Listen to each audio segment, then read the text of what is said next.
Hello and welcome to today's lesson on coastal landforms. If you're not familiar with this kind of format of lesson, well, the way it works is this is ideally just like we would normally have in school, but in your own home, wherever you may happen to be watching this video. So on the board I've got today's title, which is Coastal Landforms. The date is whatever date you happen to be watching it. You need to write those down and underline them in your exercise book or on a sheet of paper or on your laptop, whatever it is that you're using to do your geography work at the moment. Once you've done that, you need to have a go at the 3 do now questions. You need to write the purple sentence and then pick the correct answer from the 4 options that you've got. So the first one says the area where the land meets the sea is known as. You need to pick whether you think that is erosion, the coast, longshore drift or a spit. So you need to write the purple sentence and your answer for all 3 do now questions. In the top right you can see there's a green bubble with the word 5 min. The way these videos work is when I finish talking I would like you to pause the video for about 5 minutes. That is to give you the amount of time I think you'll need to complete this task. If it takes you a bit longer than 5 minutes, that's absolutely fine. If it takes you a bit less than 5 minutes, that's absolutely fine as well. Whenever you finish the task, just hit play, but the time limit is there, or the time suggestion is there, so you don't spend too long or you don't rush tasks either, so you're doing the right level of detail on those tasks. So I'm going to finish talking in just a second, hit pause for about 5 minutes or until you've done your do now questions, and then when you're ready for the answers, hit play.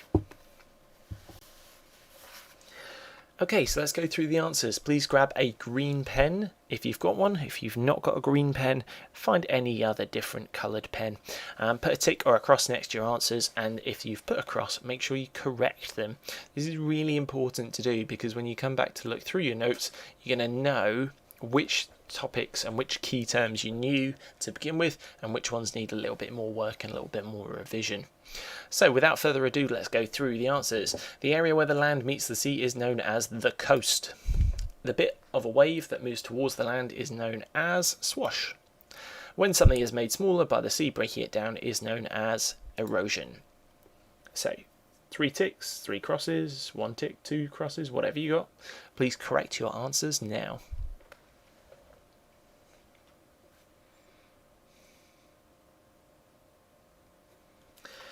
For the last do now question, when something is made smaller by the sea breaking it down is known as erosion. That is true, but erosion can also be done by other things. You should remember when we learned about rivers that rivers can erode the landscape as well. And it's actually not just water that can erode things. People's footsteps can erode things, the wind can erode things, vehicles and cars can erode things. But since this topic is all about the coast and the sea, when we talk about erosion, we're focusing on the damage that water does, mostly. Today's lesson is all about coastal landforms and how they are created. You may well be wondering, what are coastal landforms? And that's a really important question.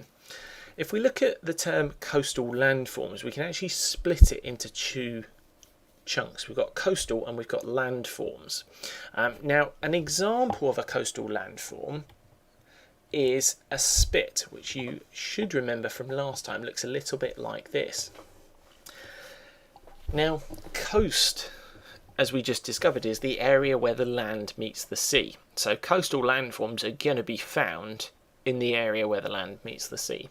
Now, the word landform is a bit of a weird word, but again, it's split into 2 chunks. We've got land and we've got form. Well, land is the dry bit of earth that you're currently sitting on, I presume, not standing. Form is kind of like the shape. What form does it take? So coastal landforms are things that we find near the sea, and they're about something to do with the shape of the land or what kind of form it takes. Well, a spit is an example of one. So a coastal landform is really a feature, something we find at the coast, and an example is a spit. So we've got a key definition there. Can you please add that to your notes? It's a really important point.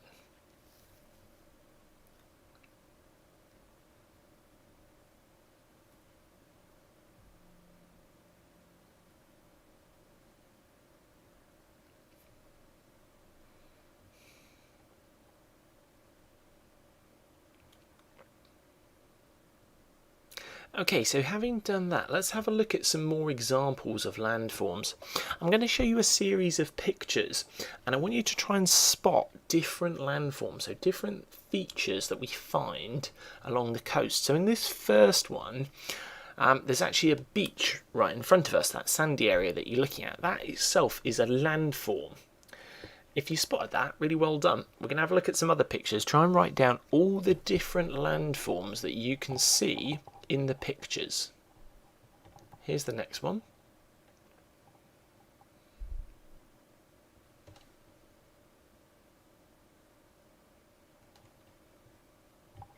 The next one.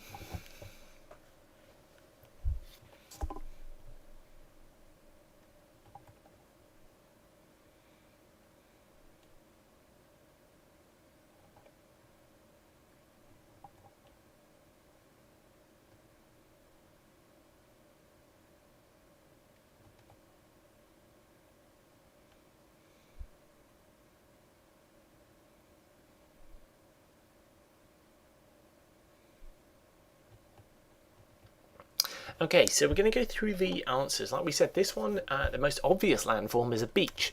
But there is another landform, at least, that we can see in this picture, which is the area to the right of the beach over here. It might be it's something called a headland, it might be something called a bay. We'll talk about those a little bit more in a minute.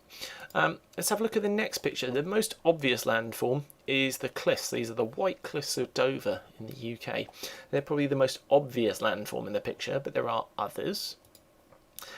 This is a bay, this kind of U shape from this direction, could be a C shape depending on which way you're looking at it, is what we call a bay, where the land has been sort of cut away.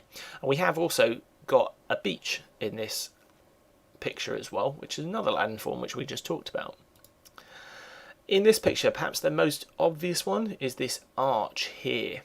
However, you may have spotted there is a beach as well, and there are some cliffs around it, but we're perhaps most interested in this arch today. You might remember this from lesson 1. We talked about it. It's a place called Durdle Door in the UK. This next picture, you might remember we learned about totem pole in Tasmania. Totem pole is a stack, and this is a stack as well. This huge sort of pillar of rock standing up in the sea is what's called a stack. We've got, again, a cliff on the right hand side, and in the back it looks like potentially there's something we call a stump, which is what happens when a stack collapses. But it's a bit hard to tell because we can only see bits of it, but potentially that's back there. Well done if you spotted those. Now you're probably wondering, well, how did these things get here? And that's really what today's lesson is all about. And it comes down to 3 or 4 things. 3 of them you will definitely know about if you've been paying attention, and the 4th one you might have heard of, I'm not sure. Erosion, transportation and deposition are 3 really key processes that explain how these landforms got here. Just have a think, what does erosion mean, what does transportation mean, and what does deposition mean? As we said, they're all processes. Erosion is the process where the sea breaks down the land and the rock. Transportation is where the sea moves those broken down pieces, and deposition is where the sea puts those things down. So just like you might pick something up, you transport it somewhere else, and then you deposit it, you put it down somewhere else. The sea does the same thing. These 3 processes are key reasons why these landforms are created, but it also comes down to what we call the geology of an area. And the geology is the rock type of the area, the strength of the rocks, how strong they are, I guess is the best way to put it. Let's have a look at how a bay is created, and we're going to see how the geology, the rock type, is really important. And we're also going to see how some of those processes are involved. In this diagram, we've got the sea at the bottom with an arrow showing you the way in which the waves are coming towards the land. And then we've got the land split into 3 sections, and that's intentional. It's to represent different types of rock. So we've got an area of soft rock and we've got an area of hard rock either side of it. This is really important for creating a bay. Have a think, what might be about to happen? How is a bay going to form in this area? If you thought, well, the soft rock is going to erode away, then that's excellent. That's a great answer. If you thought the soft rock is going to wear away and get destroyed, that's not a bad answer, because in both cases you're right. It's just in the first case, or the first answer I should say, we're talking like a geographer, which is excellent. So the soft rock is going to erode or get worn away by the sea much quicker than the hard rock. And so over time, as it wears away, the bay shape is going to become more and more apparent. And that bay is created by the softer rock eroding faster than the harder rock. And this leads to the creation of a bay. And either side of it we have what's called a headland. A headland is a bit of land that sticks out into the sea. And there are many places where actually you have a series of bays in a line separated by headlands. So to the left of the headland we might have another bay, and to the right of the headland we might have another bay over here as well. So headlands and bays are two features that are created due to not only erosion, transportation, deposition, but also the geology, the rock type in that area. So our first main task for today's lesson is to draw 3 diagrams with labels which show and explain how a bay forms over time. You could also include headlands as well. Make sure you talk like a geographer by using keywords. What I've done is I've got a keyword bank here for you to use. And in the description of this video, there is a link to another video that talks more about the formation of headlands and bays. So if you have a watch of that, you might be able to use the gold challenge words that are at the bottom right of the keyword bank: concordant coast and discordant coast. If you don't get a chance to watch it, or it's really complicated, that's completely understandable, because this is stuff that year 10 and year 11 might actually be learning about. So that's a real challenge for people. It is tough, but some of you I know will be able to give that a go. So using the keyword bank, I want you to complete your 3 diagrams. I'm going to go back to the start of the diagrams, and I'm going to try and go through the pictures one more time with 10-second intervals. So if you want to skip between the slides, if you're on a mobile phone or a tablet, you should be able to just tap the screen on the right or the left and jump between the slides, because I'll pause on them for about 10 seconds. Here we go.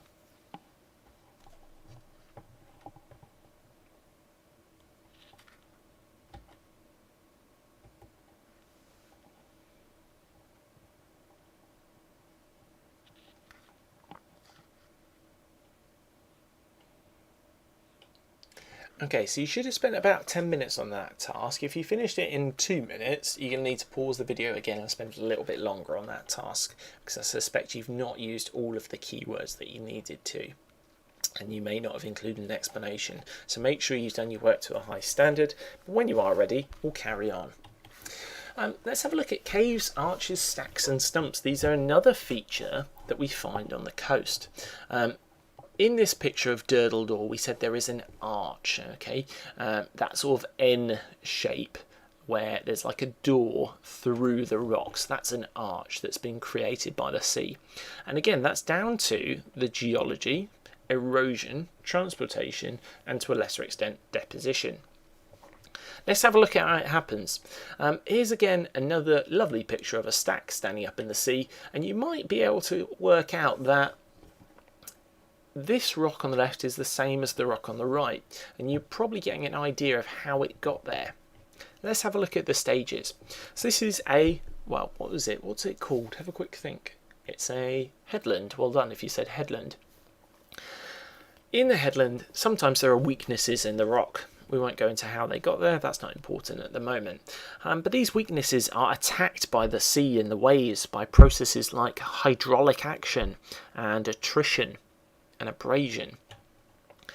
The sea attacks these cracks and weaknesses, and the cracks can soon turn into a cave. Sometimes it takes a very, very long time, but sometimes it happens quite quickly. It really does depend on the geology, the rocks, and the strengths of the waves. Erosion can continue, and this cave might one day turn into an arch. And if we look closely at the top of the arch, you can see there are cracks appearing in the sort of bridge. And at some point, that bridge might collapse, and we would be left with what we call a stack. And the stack is that tall tower of rock that stands up in the sea.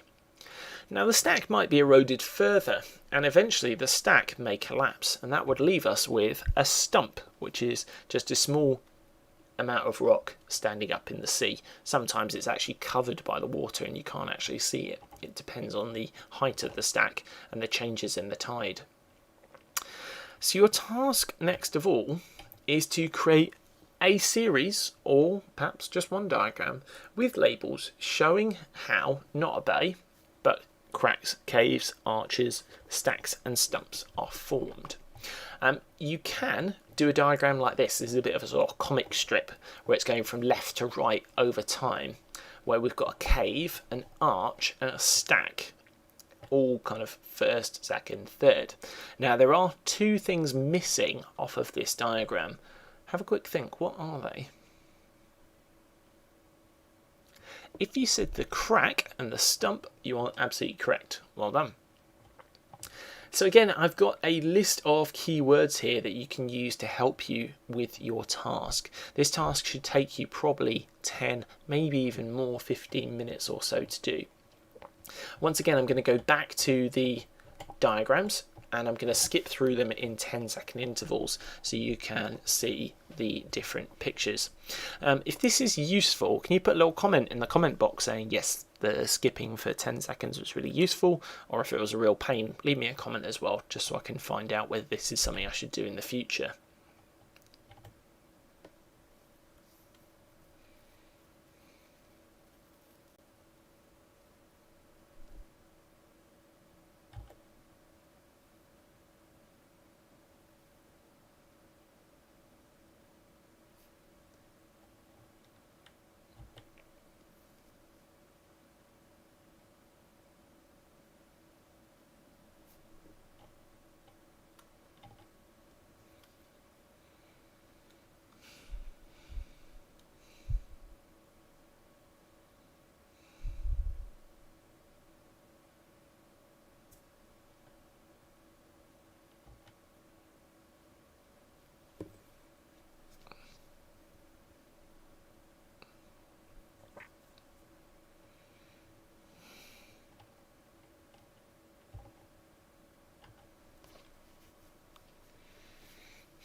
Okay, so you should have finished that task now. If you need to pause the video again because you've not quite finished, feel free to.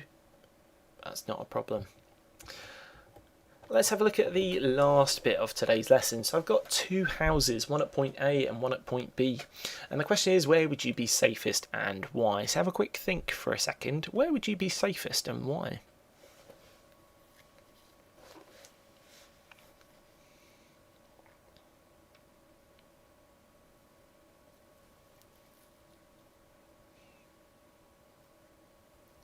Okay, you might have said, excuse me, one of the following kind of answers. Point A is really at risk because it's right next to the sea. That makes sense, it's very close to the sea. Point B, or house B I should say, is further away from the sea, so it's much, much safer. That kind of makes sense. On the other hand, you might have said, well, house B is in soft rock and house A is built on hard rock.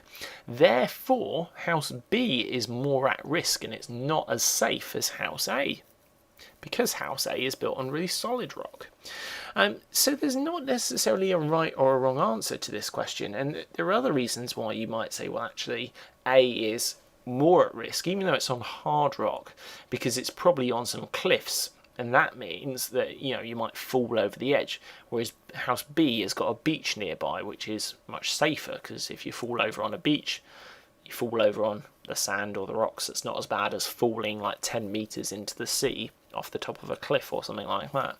So there isn't necessarily a right or a wrong answer to this question. I just wanted to get you to have a think about what we've learned in today's lesson. So this is the end of the video. Thanks very much for watching. I hope this all made sense. Remember, you can always go back to the beginning of the video and watch the whole thing again, or bits again if you need to. And remember, in the description there are those 2 other videos you can use to help you. Have a good rest of your day. Thanks very much for watching.